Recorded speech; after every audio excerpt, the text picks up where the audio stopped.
सेवानिवृत्त ब्रिगेडियर मुकेश जोशी की हत्या के मामले में सियासत और संवेदनाएं दोनों तेज होती दिख रही।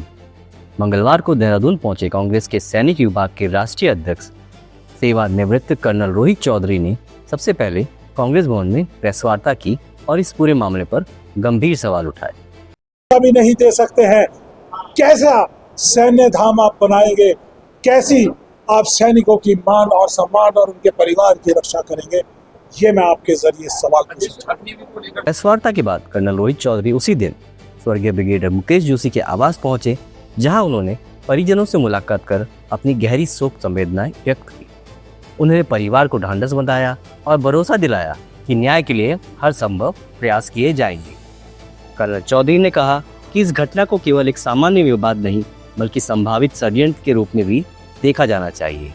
यहाँ पे नेपाल बन जाए। Are they waiting for that? Actually, it's happening like that. So today morning, before I was, because yesterday when I came to know, he was in Lansdowne. He's the chairman of ex-servicemen department of Congress Party in Uttarakhand, Karnataka. I told him that I'm coming. He says कि मेरे को आने में time लग जाएगा। मैंने कहा भाई tomorrow morning I'm flying. You come in the night, whatever you do, but do come. So I informed Rahul Gandhi. So morning I sent the entire thing. He was going to Kerala for election rally. So he has sent a tweet.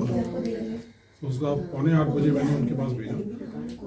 8 o'clock he was to take a special flight. 11:30 he got down. 12:15 he has sent a tweet. Night we had a discussion with his staff, and morning talked to him. So he said, "You go." I was actually thinking that today is cremation. Tomorrow we are waiting for the sun. We are waiting. He is a naval officer, and then just imagine.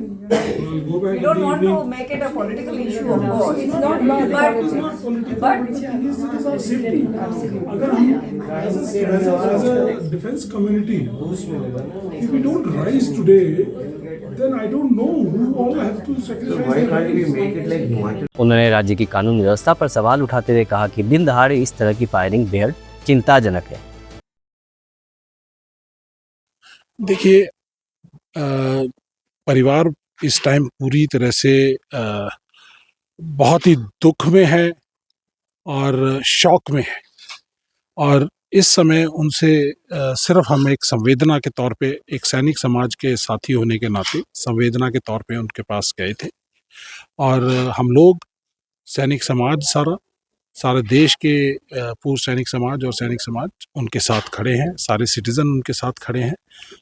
परिवार की एक ही demand है कि जितने जल्दी से जल्दी जिन लोग जो इसके लिए जिम्मेदार हैं, इस गोलीकांड के लिए जो जिम्मेदार हैं, उनको तुरंत जस्टिस मिलना चाहिए और उनको तुरंत जो है गिरफ्तार करके और न्याय के प्रक्रिया के हिसाब से उनको जो ज़्यादा से ज़्यादा सज़ा होती है वो दी जानी चाहिए, ताकि एक एग्जाम्पलरी पनिशमेंट हो। और उसके साथ साथ उनकी ये भी डिमांड है कि इस एरिया को सुरक्षित किया जाए सभी नागरिकों के लिए।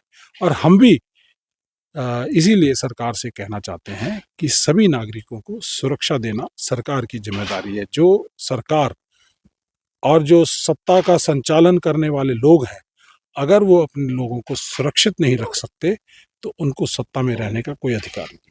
Thank you. कितना 30 घंटे से ज़्यादा हो गए, कोई अभी तक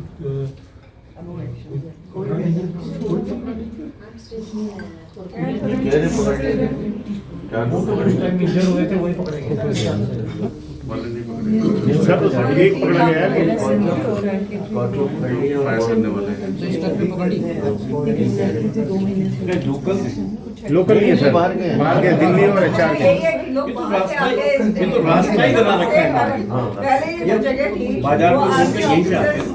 सेटल होने के लिए सेफ्टी के लिए ONGC के ऑफिसर्स आए तो जाने वो आगे आना चाहिए। अब यहाँ पर ये it has become a safe area, but the mafia from UP and Haryana and other places this because now they find it a safe haven and हम लोग अब यहाँ से भाग के कहाँ जाएं?